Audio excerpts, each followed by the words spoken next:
کہ اگر کسی کے گھر میت ہو گئی تو 12 یا 13 شعبان کو یعنی عرفے والے دن مسلمان اس کی تعزیت کے لیے اس کے گھر آتے ہیں، اور عرفے کا سامان لینے کے بعد میں اس کے گھر آتے ہیں تعزیت کے لیے۔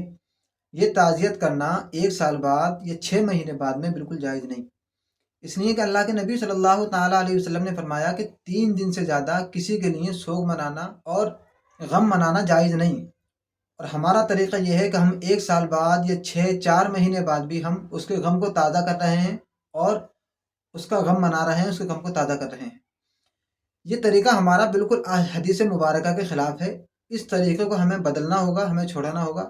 یہ وہ طریقہ ہے کہ جس کی دین میں کوئی اصل نہیں، شریعت میں کوئی گنجائش نہیں، ہم نے خود سے اپنے اوپر لاگو کر رکھا ہے، اور اگر نہیں جاتے ہیں تو لوگ برا مانتے ہیں۔ میں ایسے لوگوں سے کہنا چاہوں گا کہ اگر لوگ برا مانتے ہیں تو ماننے دو، آپ کو حدیث پاک پر عمل کرنا ہے۔ اگر رشتہ دار برا مانتے ہیں یا خود صاحب خانہ برا مانتا ہے کہ فلاں آدمی ہمارے گھر تعزیت کے لیے نہیں آیا، عرفے کا سامان لے کر کے نہیں آیا، تو آپ ان کا برا ماننے کو برا نہ مانیں، آپ ان کو برا ماننے دیں۔ آپ یہ دیکھیں کہ آپ شریعت پر عمل کر رہے ہیں، حدیث مبارکہ پر عمل کر رہے ہیں، دوسرے کی پرواہ کیے بغیر اللہ اور اس کے رسول کی آپ پرواہ کریں، کہیں اللہ اور اس کے رسول آپ سے ناراض نہ ہو جائے۔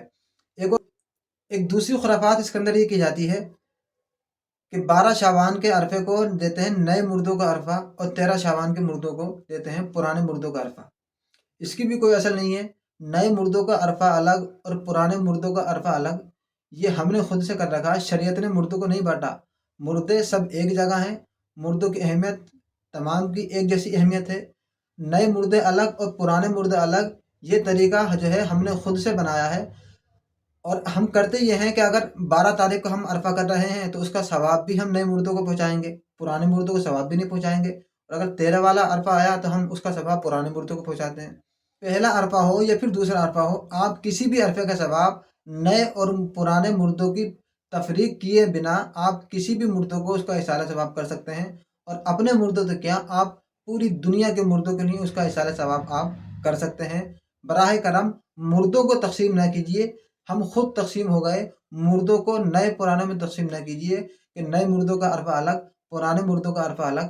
نئے پہلی تاریخ کا عرفہ ہے، اس کا ثواب بھی آپ سارے مردوں کو کریں، اور دوسری تاریخ کا عرفہ ہے، اس کا اصالہ ثواب بھی آپ سارے مردوں کو کریں۔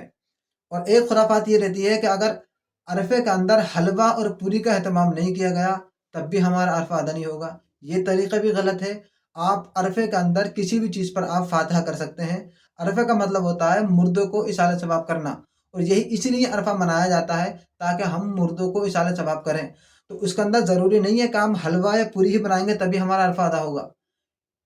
آپ کچھ بھی بنا سکتے ہیں، جو چاہیں بنا سکتے ہیں، یا نہیں بھی بنا رہے تو کوئی چیز خرید کر اس پر بھی فاتحہ لگا سکتے ہیں، یا اگر نہیں بھی خرید رہے تو آپ ویسے ہی قرآن پاک کی تلاوت کر کے صدقہ و خیرات کرنے کے بعد میں آپ اصالہ ثواب کر سکتے ہیں، وہ بھی آپ کا عرفہ ادا ہو جائے گا۔